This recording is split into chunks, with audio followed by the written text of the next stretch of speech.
Hello, Goyang Minds!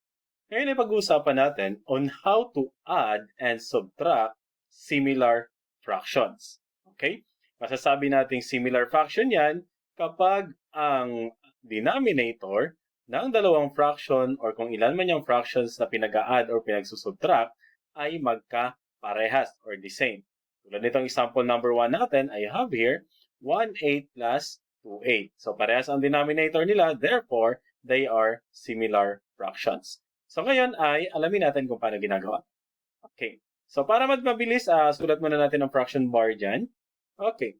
First step, i-add lang natin ang kanilang numerator. Numerator at saka numerator, ang operation ay addition, ipagpa-plus lang natin yan. So that is 1 plus 2 and that is 3. Pagkatapos, since ang denominator naman ay magkatulad, okay, kopyahin lang natin yan.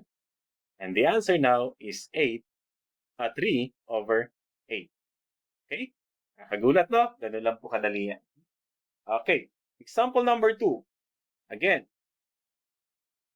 Similar fractions sila, magkaparehas ang kanilang denominator. Okay, yan lang naman pala tandaan kung similar fractions sila. And then, since ang operation ay addition natin, addition yan, ipag-a-add lang natin ang numerator. So that is 3 plus 5. And that is just 8. Pagkatapos, parehas ang denominator, similar fractions, kopyahin lang yan. The answer now is 8 over 13. Okay? Now, let's take this example number 3.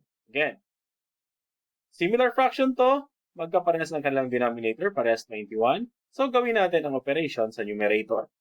7 and 3 lang yan, ang operation ay subtraction. So, that is 7 minus 3.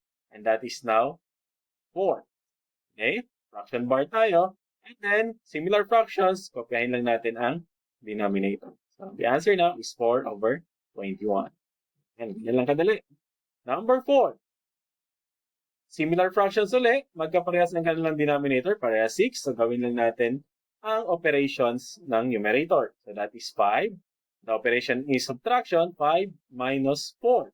That is 5 minus 4, that is just 1. And then, similar, kopyahin lang natin ang denominator. So, the answer now is 1, 6. Okay? So, ganyan lang po kadali ang pag-a-add at pag-subtract ng similar fractions. Okay? Maraming salamat po sa inyo. Ito po muli si Teacher Juan. Don't forget to like, share, and subscribe. Bye-bye!